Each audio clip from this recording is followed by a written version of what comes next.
नमस्कार। जैसा कि आप जान रहे हैं कि हमारा देश लोकतांत्रिक देश है और लोकतांत्रिक को बनाए रखने के लिए सबसे पहले हम लोगों को अपना नेता को चुनना रहता है और चुनने के लिए जो एक प्रक्रिया है उसे ही चुनाव कहते हैं। हमारे देश में किस प्रकार के चुनाव होते हैं, क्या क्या उसमें प्रक्रिया हैं, किसके आधार पर हमें क्या करना रहता है, किनका क्या कार्य है, आज हम इस चैप्टर के माध्यम से देखेंगे। आज का जो हमारा पाठ है, जो हमारा अध्याय है, वो चैप्टर का नाम है चुनाव और प्रतिनिधि, इलेक्शन एंड रिप्रेजेंटेटिव। मैं कविता आज आप लोगों के लिए चुनाव और प्रतिनिधि पाठ से संबंधित एमसीक्यू को लेके आई हूँ। इसमें बहुत सारे क्वेश्चंस हैं जो प्रीवियस ईयर से रिलेटेड क्वेश्चन हैं और इस पाठ से संबंधित अन्य भी प्रश्न इसमें इंक्लूड किए गए हैं। तो चलिए वन बाय वन हम लोग सारे प्रश्नों को हल करते हैं। पहला जो प्रश्न है वह है चुनाव आयोग की स्थापना कब हुई थी? When was the election commission established? ये जैक 2024 में ये प्रश्न बन करके आया है। तो चुनाव आयोग की जो स्थापना थी वह 25 जनवरी 1950 को हुई थी। इसका जो आंसर है, ऑप्शन में जाएंगे तो इसका आंसर जो है वो डी होगा, 1950 डी ऑप्शन। नेक्स्ट क्वेश्चन की ओर हम जाते हैं। नेक्स्ट क्वेश्चन है एकल संक्रमणीय मत प्रणाली का निर्माता कौन है? Who initiated the single transferable vote system, या एकल संक्रमणीय मत प्रणाली को किसने परिष्कृत किया? तो पहले तो हम ये समझे कि एकल संक्रमणीय मत प्रणाली क्या है। तो एकल संक्रमणीय मत प्रणाली जो होता है, इसके अंतर्गत जितने भी उम्मीदवार होते हैं उनको संख्या के आधार पर उनका चयन हम लोग करते हैं। यानी मान लीजिए यहाँ 5 सदस्य हैं, तो अगर 5 में हमको कौन पसंद है उसको हम सीरियल वाइज रखेंगे, उसके बाद कौन पसंद है उसको सीरियल वाइज रखेंगे। इस तरीके से हम लोग सीरियल वाइज उनको रखते हैं और बाद में देखा जाता है कि सबसे ज़्यादा पसंद किनके लिए हुआ है और उनको ही उसका आधार बनाया जाता है।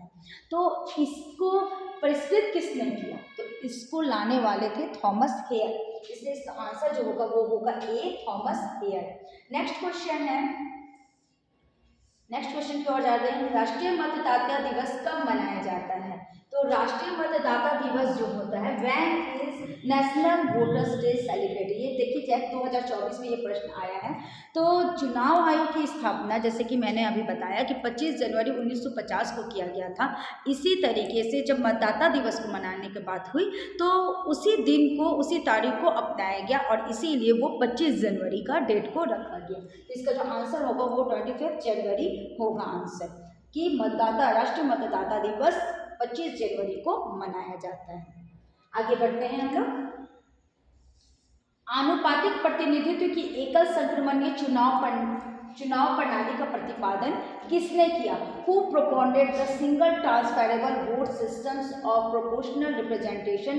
जैक 2023 और 24 में क्वेश्चन है, ये आया हुआ है।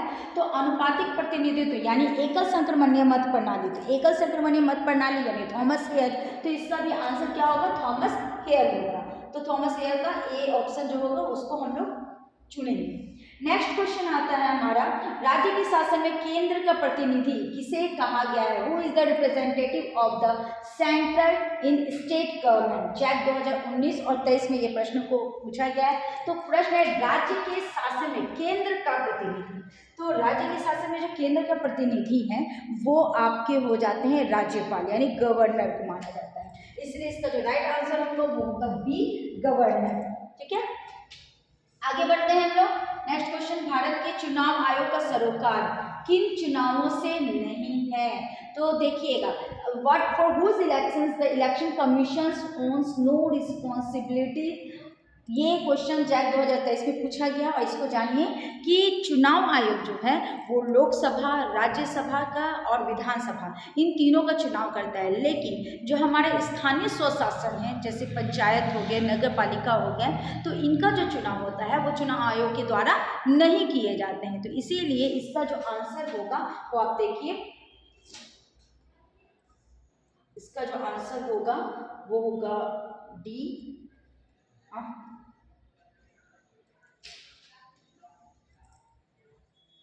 नगर पालिका व ग्राम पंचायतें। ये इसका सही आंसर होगा क्योंकि इसका जो चुनाव होता है वो चुनाव आयोग के द्वारा नहीं किए जाते हैं। नेक्स्ट क्वेश्चन के अंतर्गत हम लोग आते हैं, महिला प्रतिनिधि का समर्थन किसने किया? Who supported women's representation. JAC 2022 में ये क्वेश्चन है। तो महिला प्रतिनिधि का समर्थन JS मिल के द्वारा नहीं किया गया था, तो इसका जो राइट आंसर होगा वो होगा C, JS मिल। नेक्स्ट क्वेश्चन, यदि राजनीतिक दलों में चुनाव चिन्ह संबंधी कोई विवाद हो जाता है तो उसका निपटान कौन करेगा? Who solve the disputes regarding the election symbols of political parties. ये JEC 2022 में ये क्वेश्चन आया है। तो देखिए, चुनाव से संबंधित कोई भी कार्य जो है वो चुनाव आयोग के द्वारा किया जाता है। तो इस तरीके से बहुत सारे प्रश्न आपके लिए बनेंगे। सिर्फ एक काम जो है वो चुनाव आयोग नहीं करता, वो काम है उम्मीदवारों का नामांकन, वो उम्मीदवार खुद से करते हैं। अदरवाइज चुनाव से रिलेटेड जो भी कार्य है, चाहे सूची बनाना, कहाँ चुनाव होगा इसका निर्धारण करना, कितने वर्ष के लोग करेंगे उसका निर्धारण करना, कौन कौन सा हमारा क्षेत्र बनना चाहिए उसका निर्धारण करना, किनको कौन सा क्षेत्र दिया जाए उसका निर्धारण करना, A to Z चुनाव आयोग का ही काम होता है चुनाव प्रक्रिया से संबंधित जो भी कार्य है। तो इसीलिए यहाँ पे जो क्वेश्चन है कि राजनीतिक दलों में चुनाव संबंधी कोई भी बात हो तो उसका निपटान कौन करेगा? तो उसका निपटान चुनाव आयोग ही करेगा, इलेक्शन कमीशन। तो इसका आंसर देख लेते हैं हम लोग। इसका जो आंसर है वो है डी, भारत का चुनाव आयोग, इलेक्शन कमीशन ऑफ इंडिया। अब हम लोग नेक्स्ट क्वेश्चन की ओर जाते हैं। भारतीय संविधान के किस भाग में चुनाव आयोग की व्यवस्था की गई है? विच पार्ट, यह पार्ट पूछा जा रहा है। तो which part of the constitution of India has the election commission been provided? ये JEC 2019 और 22 में ये प्रश्न को दिए गए हैं। तो हमारे जो संविधान है उसके भाग 15वें में चुनाव के बारे में, चुनावी व्यवस्था के बारे में चर्चा की गई है। इसलिए इसका जो आंसर होगा वो होगा A 15वां, और ये रोमन में ऐसे ही लिखते हैं X भी बन के, तो 15 हो गया। नेक्स्ट क्वेश्चन है, भारत में किन के चुनाव में अनुपातिक चुनाव प्रणाली अपनाई जाती है? For whose election is proportional representation election system adopted in India? ये JEC 2019 और 2022 में प्रश्न किया गया है। अनुपातिक प्रतिनिधित्व प्रणाली, जिसमें हम एकल संक्रमणीय मत प्रणाली के द्वारा बताए गए थे। तो ये जो होता है इसमें जब चॉइस हमको बताना रहता है कि किसे हम लोग बेटर चॉइस दे रहे हैं, तो वो राष्ट्रपति के चुनाव में किया जाता है। तो इसका जो आंसर होगा वो होगा प्रेसिडेंट। अब देखते हैं इसका ऑप्शन कहाँ है। इसका ऑप्शन आपका डी ऑप्शन है, राष्ट्रपति, प्रेसिडेंट। ठीक है, आगे बढ़ते हैं। मत देने का अधिकार कैसा अधिकार है? तो मत देने का अधिकार, right to vote is what category of right? तो मत देने का अधिकार जो होता है वो राजनीतिक अधिकार होता है, ये पॉलिटिकल राइट में आता है। तो यहाँ पे जो आंसर होगा वो होगा राजनीतिक अधिकार, C option, political right. Next question की ओर जाते हैं। सूची प्रणाली किस देश में प्रचलित है? In which country list system is prevalent? ये JEC 2019 में ये प्रश्न को पूछा गया है। तो इसका जो आंसर वो है वो जर्मनी में है और स्विट्जरलैंड में है, यानी जर्मनी और स्विट्जरलैंड में सूची प्रणाली को अपनाया गया है। तो इसका जो आंसर होगा वो होगा स्विट्जरलैंड और जर्मनी दोनों होगा। इसका ऑप्शन देखिए, हाँ सी, देखिए सी और ब, यानी A and B बोथ, ये दोनों इसका आंसर होंगे। उसके बाद नेक्स्ट क्वेश्चन है, भारत में निर्वाचन आयोजित करने के लिए सर्वोच्च निकाय कौन है? यानी जो निर्वाचन होता है, चुनाव जो होता है, उसके सर्वोच्च निकाय पे कौन है? इसी को which is the supreme body that arranges the election in India? ये इंग्लिश में हुआ, और दूसरे शब्दों में कहेंगे भारत में चुनाव कौन कराता है। साधारण शब्दों में पूछा जाए कि भारत में चुनाव कौन कराता है, तो भारत में जो चुनाव होता है वो कौन कराता है? तो चुनाव आयोग के द्वारा होता है ये कार्य। तो इसका जो आंसर होगा वो होगा निर्वाचन आयोग, इलेक्शन कमीशन, यानी सी ऑप्शन इसका राइट आंसर होगा। ठीक है, और आगे हम लोग बढ़ते हैं। एक व्यक्ति राष्ट्रपति के लिए अधिकतम कितनी बार निर्वाचित हो सकता है? How many times a person can be elected the maximum for the post of president? ये JEC 2019 में किया गया है। तो ये सब पद जो होता है उसे हम निर्वाचित करते हैं, है ना। तो अनुपातिक प्रतिनिधित्व प्रणाली के द्वारा निर्वाचित करते हैं। तो ये ऐसा कुछ नहीं है कि वो एक बार बन गए तो दोबारा नहीं बनेंगे। कई बार आप देखना, जैसे कि अभी हमारे यहाँ के जो प्रधानमंत्री है नरेंद्र मोदी जी, वो बार बार अभी तक लगातार 3 बार के प्रधानमंत्री बन चुके हैं। तो इसी तरीके से राष्ट्रपति के लिए भी कोई एक खास उम्मीदवार नहीं होता कि वो सिर्फ एक बार बनेगा। इसकी सीमा अवधि जो देखा जाए तो इसकी कोई सीमा अवधि नहीं है। यह इनको जब जब चुना जाएगा वो तब तब अपने पद पे आसीन हो सकते हैं। तो इसका जो उत्तर होगा वो होगा कोई सीमा नहीं, यानी निश्चित सीमा आधारित नहीं किया गया, there is no limit. Next question की ओर जाते हैं। किस संवैधानिक संशोधन द्वारा भारत में मताधिकार की आयु 21 वर्ष से घटाकर 18 वर्ष कर दी गई? By which constitutional amendment was the age of franchise in India reduced from 21 years to 18 years? JAC 2019 में ये प्रश्न को दिया गया है, ये प्रश्न आए हुए हैं। तो किस संवैधानिक संशोधन द्वारा, यानी यहाँ पे हमको कॉन्स्टिट्यूशनल अमेंडमेंट बताना है। तो ये जो कॉन्स्टिट्यूशनल अमेंडमेंट हुआ था वो 61st अमेंडमेंट में इस बात को रखा गया कि जो भारत में जो जनता है उसको जो नागरिकता मिलेगी वो 21 वर्ष से घटा करके 18 वर्ष कर दी जाए और उसके बाद ही वो वोट देने के काबिल होंगे। तो इसका जो आंसर होगा वो होगा ए 61st। ठीक है, नेक्स्ट क्वेश्चन की ओर जाते हैं हम। प्रादेशिक प्रतिनिधित्व के अंतर्गत चुनाव क्षेत्र बनाने के लिए क्या आधार होता है? What is the basis of the demarcation of election constituencies under regional representation? तो जब भी हम चुनाव कराते हैं तो ऑब्वियसली हमें मतदाताओं की आवश्यकता होगी, जनता की आवश्यकता होगी। तो इसीलिए इसका जो आंसर होगा वो होगा बी, जनसंख्या, पॉपुलेशन। लोगों की व्यवसाय से चुनाव का कोई संबंध नहीं है। धर्म व संप्रदाय, हमारा देश धर्मनिरपेक्ष देश है, तो ये तो होगा ही नहीं। और डी ऑप्शन अगर आप देखें तो डी ऑप्शन क्षेत्रीय पहचान नहीं, रीजनल आइडेंटिटी कोई मैटर नहीं करता है चुनाव से संबंधित। इसीलिए जो इसका आंसर होगा वो होगा बी, जनसंख्या, पॉपुलेशन होगा। ठीक है, नेक्स्ट क्वेश्चन की ओर हम लोग बढ़ रहे हैं। व्यावसायिक प्रतिनिधित्व का सबसे बड़ा समर्थक कौन है? Who was the chief supporter of professional representation? तो ये किसने कहा? तो ये बात जो है वो लॉर्ड जेम्स प्राइस के द्वारा किया गया है, इसलिए इसका जो ऑप्शन होगा वो होगा GDH कॉल के द्वारा हुआ है, तो इसका जो ऑप्शन होगा वो GDH कॉल दिएंगे हम लोग इसको। नेक्स्ट क्वेश्चन है, किस कानून ने विधान परिषदों में मुसलमानों को स्थान का आरक्षण प्रदान किया? यानी ये किसी योजना के तहत हुआ होगा या कोई बैठक हुई होगी, उसके आधार पर यह बात कहा गया कि कानून में, किस कानून में, यानी कानून बना है, कब का कानून बना उसके बारे में बताना है। और क्या है कि विधान परिषदों में मुसलमानों को स्थानों का आरक्षण, यानी जो मुस्लिम हैं उनको भी क्या मिल सके, उनको भी आपका रिजर्वेशन का कोटा मिल सके। तो ये 1909 के पार्लियामेंटो सुधार में ये बात को रखा गया है और इसी के आधार पे कहा गया है कि मुस्लिमों को भी अपना आरक्षण मिल सके, रिजर्वेशन मिल सके।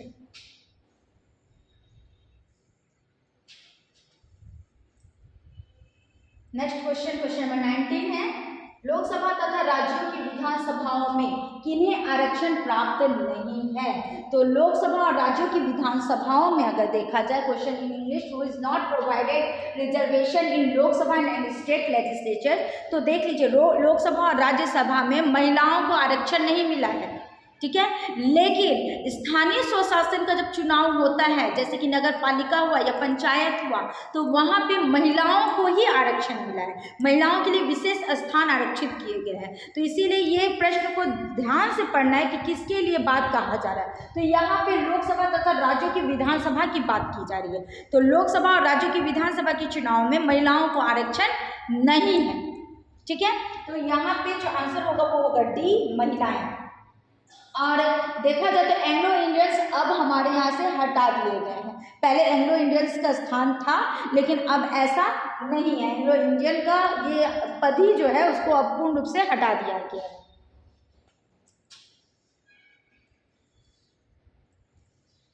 भारत के चुनाव आयोग में मुख्य चुनाव आयुक्त सहित कुल कितने सदस्य हैं? How many members are there in election commission of India along with chief election commissioner? तो भारत का जब चुनाव आयोग की बात हम करते हैं तो उनके एक अध्यक्ष होते हैं और 2 सहयोगी होते हैं, यानी 2 उपाध्यक्ष होते हैं। तो 1 और 2 मिलकर के टोटल 3 होते हैं, इसलिए इसका आंसर जो होगा वो 3 होगा, ए ऑप्शन होगा। नेक्स्ट क्वेश्चन, क्वेश्चन नंबर 21 की ओर हम लोग जा रहे हैं। किसने सावधान किया कि यदि चुनावों में भ्रष्टाचार होगा तो क्रांति यानी विनाशक घटना हो जाएगी? कहने का तात्पर्य कि जब हम चुनाव करवाते हैं और चुनाव में किसी प्रकार का भ्रष्टाचार होगा तो ऑब्वियसली उसी के जो अधिकारी होंगे वही उस पद के लिए आसीन होंगे, और जब इस पर भ्रष्टाचार होगा तो जिनके पास ज़्यादा पैसा होगा, जिनके पास धन होगा, जो ज़्यादा वर्चस्व वाले होंगे उन्हीं की सत्ता होगी। जब उनकी सत्ता होगी तो लोकतंत्र का अस्तित्व ही गड़बड़ा जाएगा, वो टूट जाएगा। तो इसीलिए ये बात सही कहा है कि चुनावों में भ्रष्टाचार होगा तो क्रांति हो जाएगी। Who made aware by saying that if there is corruption in election the revolution would take place? तो ये एरिस्टोटल ने कहा है, अरस्तु ने कहा है कि चुनाव में किसी भी प्रकार का भ्रष्टाचार होगा तो वो क्रांति का रूप ले लेगा, क्योंकि तभी लोकतंत्र समाप्त भी हो जाएगी। तो इसका जो आंसर होगा वो होगा बी, अरस्तु। नेक्स्ट क्वेश्चन है, मतों को गिना नहीं बल्कि तौला जाए, यह सूत्र किस प्रतिनिधित्व प्रणाली पर लागू होता है? Vote should not be count but weigh on which representation system these principles implemented। तो ये प्रादेशिक, ये अनुपातिक प्रतिनिधित्व थी, क्योंकि यहाँ पे क्या है, मतों को गिना नहीं जाता, तौला जाता है। तौलने का मतलब जैसे कि अभी मैंने कहा कि अपने चॉइस के अनुसार हम अब जो उम्मीदवार होते हैं उनको हम लोग लेवल देते हैं। जैसे हमको हम जिसको पसंद कर रहे हैं तो उनको हम 1 का चांस दिए कि वो मेरे लिए बेस्ट है। अब उसी तरीके से बहुत लोग होंगे जो उनको बहुत सारा चॉइस देंगे और वो आगे बढ़ेंगे उस लेवल पे। तो जिनको सबसे ज़्यादा क्वालिटी मिलेगा वो उस पद के लिए आसीन हो जाएगी। इसके लिए यहाँ पे मत को गिना नहीं जा रहा है, तौला जा रहा है कि किसको सबसे ज़्यादा वोट मिल रहा है या किसको सबसे ज़्यादा क्वालिटी मिल रहा है। तो जिनको मिलेगा वो आगे बढ़ेंगे। तो यहाँ पे भी सेम चीज़ है कि किसको किया जाता है। और ये जो प्रतिनिधि वाली जो बात हो रही है वो कहाँ बात की जा रही है? तो ये अनुपातिक प्रतिनिधित्व में की जा रही है। जब हम राष्ट्रपति का निर्वाचन करते हैं उस दौरान हम इन चीज़ों पर फोकस करते हैं। तो इसका जो आंसर होगा वो होगा सी, अनुपातिक प्रतिनिधित्व, प्रोपोर्शनल रिप्रेजेंटेशन। नेक्स्ट क्वेश्चन है क्वेश्चन नंबर 23, छोटे मोटे दलों के लिए कौन सी प्रतिनिधित्व प्रणाली उपयुक्त होती है? Which representation system is appropriate for small political parties? तो देखिए छोटे मोटे के लिए होते हैं अनुपातिक प्रतिनिधित्व, प्रोपोर्शनल रिप्रेजेंटेशन की बात की जाती है यहाँ पे भी। इसका जो आंसर होगा वो होगा सी, अनुपातिक प्रतिनिधित्व। नेक्स्ट क्वेश्चन है, किसकी सिफारिश पर राष्ट्रपति किसी सांसद की योग्यता संबंधी विवाद का निपटान करते हैं? At whose recommendations can president solve the dispute related to the qualification of MP?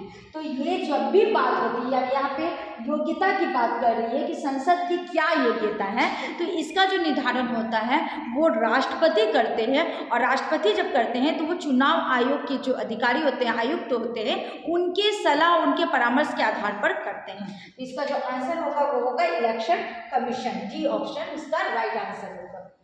हम लोग 25 क्वेश्चन में आ गए हैं। चुनाव अंक कोटा निकाल कर भर्ती की गणना किस प्रणाली के अंतर्गत की जाती है? In which system the votes are counted by the method of Kota?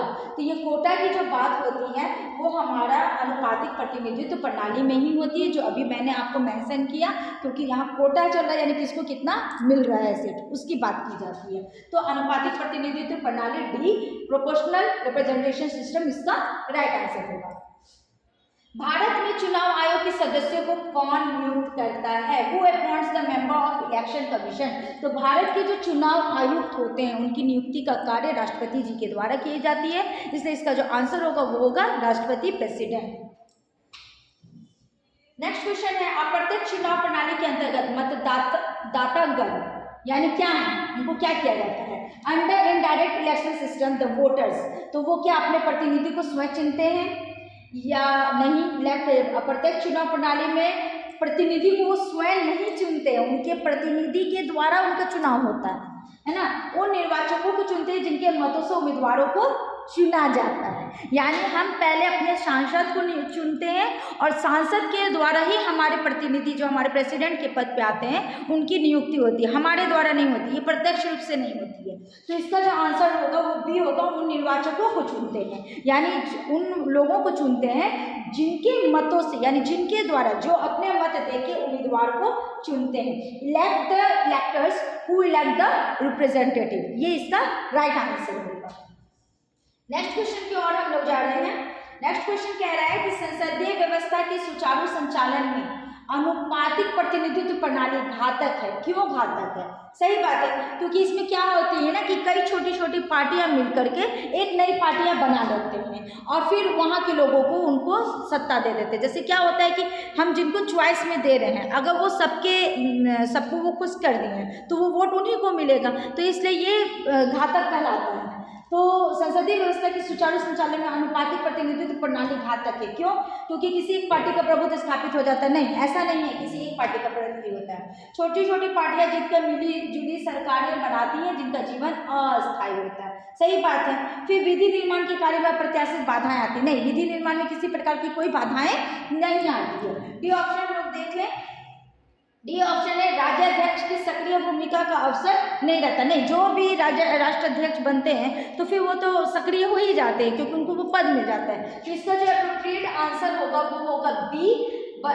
छोटी छोटी पार्टियां जीतकर मिली जुली सरकारें बनाती हैं और उनका जीवन जो होता है वो अस्थायी होता है क्योंकि छोटी मोटी पार्टी मिलकर एक सरकार बनाती हैं, फिर उनके उद्देश्य की पूर्ति नहीं होती, फिर वह पुनः खंडित हो जाती हैं। तो इसका जो आंसर होगा वो बी होगा। फिर नेक्स्ट क्वेश्चन की ओर हम लोग पढ़ रहे हैं।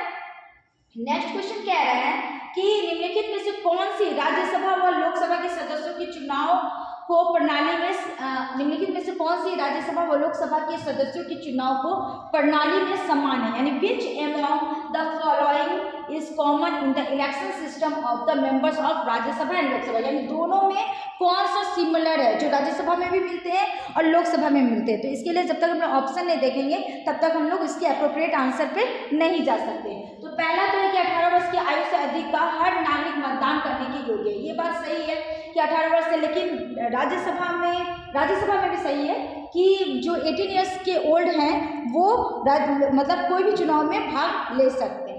नेक्स्ट है विभिन्न प्रत्याशियों के बारे में मतदाता अपनी पसंद को वरीयता के क्रम में रख सकता है। तो लोकसभा के चुनाव में भी मतदाता अपने पसंद, जो राजनीतिक पार्टी अच्छे कार्य करे तो उनको वोट दे सकता है और जो नहीं करे उनको अलग रख सकता है। तो ये भी हो सकता है। प्रत्येक मत का समान मूल्य होता है। हाँ, ये भी सही है। Each vote counts the same value, यानी जितने भी मत हैं उनका समान वैल्यू दिया जाता है। विजयी उम्मीदवार को आधे से अधिक मत प्राप्त होने चाहिए। नहीं, बिल्कुल नहीं। विजयी उम्मीदवार को आधे से अधिक मत क्यों प्राप्त होंगे? जिनको जितना वोट मिलेगा उनको उतनी ही मिलेगी, तो ये नहीं हो सकता है। अब देखिए ये तीन चीजें, विभिन्न प्रत्याशियों के बारे में मतदाता अपनी पसंद को वरीयता के क्रम में रख सकता है। तो देखिए यहाँ मतदाता की बात की जा रही है, तो मतदाता का मतलब होता है जो मत दे रहे हैं। लेकिन अभी हम लोग तुरंत पढ़े थे कि राष्ट्रपति का जो निर्वाचन होता है वो हमारे चुने प्रतिनिधियों के द्वारा होता है। तो वहाँ मतदाता नहीं आते, वो प्रतिनिधि होते हैं जो उनको उनके उस पोस्ट पे लेके आते हैं। ठीक है, तो इस चीज को भी तोड़ा जा सकता है। और जो ए ऑप्शन है वो है 18 वर्ष की आयु से अधिक का हर नागरिक मतदान करने का योग्य है। तो ये अगर नागरिक का पहचान करना है तो ये एप्रोप्रिएट आंसर होता है। लेकिन यहाँ प्रश्न कर रहे हैं कि निम्नलिखित में से कौन सी राज्यसभा और लोकसभा के सदस्यों के चुनाव को प्रणाली में समान है, यानी दोनों इक्वल होते हैं। तो दोनों इक्वल के लिए आपका जो सी ऑप्शन है, प्रत्येक मत का समान मूल्य होता है, यानी जो मत दे दिया है, जो वोट दे दिया है जिसके लिए, वो उसके लिए एप्रोप्रिएट है। तो ये सी आंसर इसका बेस्ट आंसर होता है। नेक्स्ट क्वेश्चन की ओर हम जा रहे हैं। फर्स्ट पास्ट द पोस्ट प्रणाली में कौन प्रत्याशी विजेता होता है? कई बार इसका शॉर्ट फॉर्म लिख करके देता है FPPS। ठीक है, FPPS का फुल फॉर्म क्या होता है? तो ये ध्यान रखेंगे, first past the post system, यानी फर्स्ट पास्ट द पोस्ट प्रणाली का मतलब होता है जिसको सबसे अधिक वोट मिले। साधारण शब्दों में एक ही वर्ड है इसका कि जिसको सबसे अधिक वोट मिले वही फर्स्ट पास्ट द पोस्ट है। इसमें ऐसा नहीं किसी को 20% मिले, किसी को 30% मिले, किसी को 50% मिले, किसी का 2/3 हो, किसी का 1/3 हो, ऐसा कुछ भी नहीं है। सबसे अधिक वोट जिसको मिले। तो देखिए यहाँ पे ऑप्शन है बी, ए 50% से अधिक मत प्राप्त कर प्रथम स्थान पर आने वाला, या सर्वाधिक मत प्राप्त करने वाला। नहीं, बिल्कुल नहीं, सर्वाधिक मत प्राप्त करने वाला, सॉरी ये बी ऑप्शन है, सर्वाधिक मत प्राप्त करने वाला। तो यानी सबसे अधिक वोट जिसको मिले, सेम चीज है बी में भी, सर्वाधिक मत प्राप्त करने वाला। ठीक है, थर्ड है देश में सर्वाधिक मत पाने वाला दल का प्रत्याशी, जिसको सबसे ज्यादा क्या होता है, the party candidates of highest vote achiever in the country. और डी है चुनाव क्षेत्र में अन्य प्रत्याशियों से ज्यादा मत प्राप्त करने वाला। तो जैसे ज्यादा किससे, अन्य प्रत्याशियों से अधिक, सर्वाधिक मत प्राप्त करने वाला में कंफ्यूजन दे रहा है ना, पूर्ण रूप से नहीं। अगर ये ऑप्शन ले रहा था तब तो ये नहीं जाते, सर्वाधिक मत प्राप्त करने वाले। लेकिन किस में, अन्य प्रत्याशियों से ज़्यादा मत प्राप्त करने वाला। तो ये डी आंसर होगा। देखिए थोड़े थोड़े से वर्ड्स की प्रॉब्लम से आपके ऑप्शन चेंज हो जाते हैं, तो इस चीज़ पे ज़्यादा फोकस करेंगे कि एप्रोप्रिएट क्या आंसर आ रहा है। तो यहाँ पे है कि चुनाव क्षेत्र में, यानी चुनाव की बात कर रही है, अन्य प्रत्याशियों से, यानी जितने लोग जो वहाँ पे खड़े हैं, पार्टिसिपेट है, उनसे ज़्यादा मत प्राप्त करने वाला। तो इसी का मतलब होता है फर्स्ट, ये first past the post system. ठीक है, तो इसका जो आंसर होगा वो होगा डी ऑप्शन, चुनाव क्षेत्र में अन्य प्रत्याशियों से ज्यादा मत प्राप्त करने वाले। नेक्स्ट क्वेश्चन है, इनमें कौन सा कार्य भारत का चुनाव आयोग नहीं करता? Which function among the following is not performed by the election commission of India? तो इसका जो आंसर होगा वो होगा, जैसे कि अब इसमें हमको देखना है कि चुनाव आयोग क्या क्या कार्य कर रहा है। अब हमें इसमें देखना है कि चुनाव आयोग के द्वारा कौन कौन से कार्य किए जाते हैं। एक सेकेंड, तो स्क्रीन में प्रॉब्लम आ रहे थे। हाँ, अब देखिए कि चुनाव आयोग के द्वारा क्या क्या कार्य करते हैं। तो चुनाव आयोग मतदाता सूची तैयार करता है। पहले ही चैप्टर में मैंने आपको बताया कि चुनाव आयोग के द्वारा क्या होती है, मतदाता सूची तैयार की जाती है। दूसरा, उम्मीदवारों का नामांकन। याद कीजिए स्टार्टिंग में ही हम बोले थे कि वो सूची निर्धारित करती है, कहाँ वोट होगी वो निर्धारित करती है, क्षेत्र निर्धारित करती है, लेकिन उम्मीदवारों का नामांकन का कार्य चुनाव आयोग का नहीं है। तो इसका जो आंसर होगा उम्मीदवारों का नामांकन, नॉमिनेशन ऑफ कैंडिडेट्स, ये इसका एप्रोप्रिएट आंसर होगा। नेक्स्ट क्वेश्चन है, निम्नलिखित में से कौन सा प्रत्यक्ष लोकतंत्र के सबसे नजदीक बैठता है? Which examples among the following is very near to direct democracy? Direct democracy के लिए कौन सा मेन इसका एप्रोप्रिएट इसका आंसर होगा? तो इसका देखेंगे, मीडिया द्वारा कराए गए जनमत संग्रह, यह डायरेक्ट हो जाता है। ठीक है, तो ये ऑप्शन के आधार पे ही हम देख सकते हैं। नेक्स्ट क्वेश्चन है, आनुपातिक प्रतिनिधित्व को निम्न में से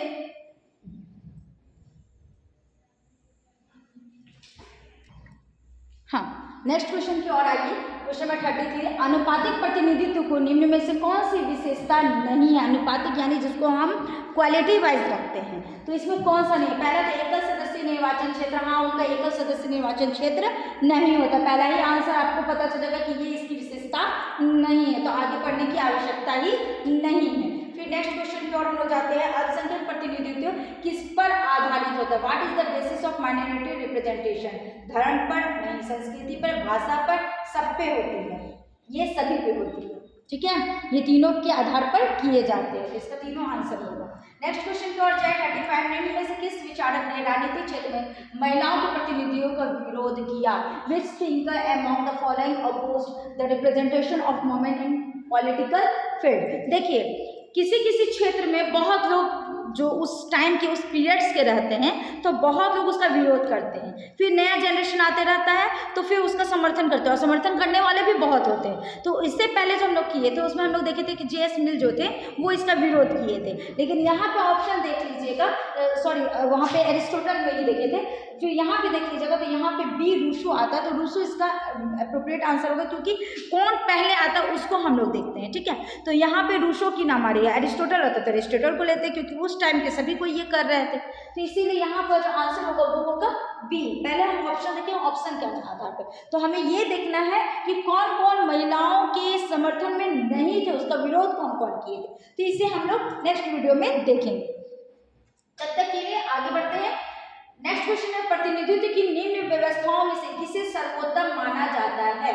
यानी जब हम ये करते हैं, which systems of representation among the following is considered the best, जिसको बेस्ट माना गया है, तो इसको देखते हैं। प्रादेशिक प्रतिनिधित्व प्रणाली नहीं, प्रदेश से नहीं होना चाहिए। अनुपातिक प्रतिनिधित्व प्रणाली, ये राष्ट्रपति के लिए व्यावसायिक पद नहीं, बिल्कुल नहीं। साधारण बहुमत प्रतिनिधित्व प्रणाली, हाँ इसीलिए हम लोग कोई भी चुनाव को कहते हैं साधारण आम चुनाव, यही नाम से हम उसको डिनोट भी करते हैं।